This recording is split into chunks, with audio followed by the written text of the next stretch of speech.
Hi friends, பாஷஸ் கிச்சனில் இன்றைக்கி நம்ம ஐயங்கார் ஸ்டைல் அக்கரவடிசல் எப்படி செய்யறதுன்னு பார்க்க போகிறோம். இந்த ரெசிபி நம்ம சக்கரை பொங்கல் செய்கிற மாதிரியே தான் செய்யணும். ப்ரெஷர் குக்கரில் ஈஸியாக எப்படி செய்யறதுன்னு வாங்க பார்க்கலாம். இந்த ரெசிபி செய்கிறதுக்கு அரை கப் அளவுக்கு பச்சரிசியை மிக்சியில் ஊட்டி இந்த மாதிரி எடுத்துக்கோங்க. இப்போ இதை கொஞ்சமாக தண்ணி ஊற்றி ஒரு 10 நிமிஷத்துக்கு ஊற வச்சிடலாம்.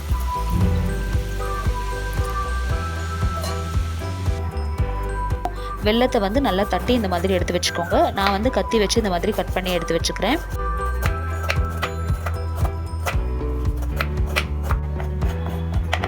ஒரு 10 நிமிஷம் அரிசி ஊறினதுக்கப்புறமா ஒரு ப்ரெஷர் குக்கரில் அந்த அரிசியை சேர்த்துட்டு எந்த அளவுக்கு அரிசி எடுத்துருக்கீங்களோ அதுக்கு 4 மடங்குக்கு பால் சேர்த்துக்கோங்க. காய்ச்சி ஆற வச்ச பால் இங்கே நான் சேர்த்துருக்கேன். 1 டேபிள் ஸ்பூன் அளவுக்கு பாசிப்பருப்பு சேர்த்துட்டு ப்ரெஷர் குக்கர் க்ளோஸ் பண்ணி ஒரு 3லிருந்து 4 விசில் வேக வச்சு எடுத்துக்கலாம்.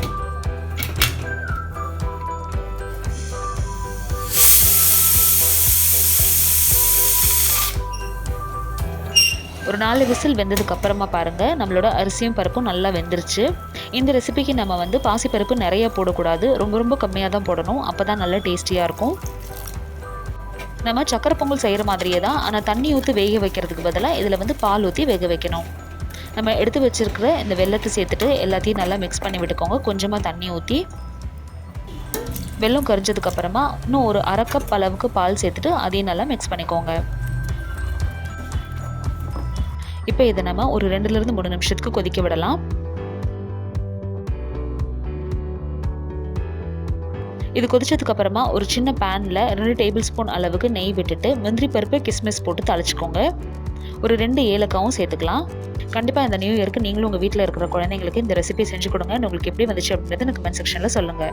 இந்த வீடியோ உங்களுக்கு பிடிச்சிருச்சுன்னா இந்த வீடியோக்கு லைக் கொடுங்க. நான் சேனல் ஃபஸ்ட் டைம் பார்க்குறீங்கன்னா கண்டிப்பாக சப்ஸ்கிரைப் பண்ணுங்கள்.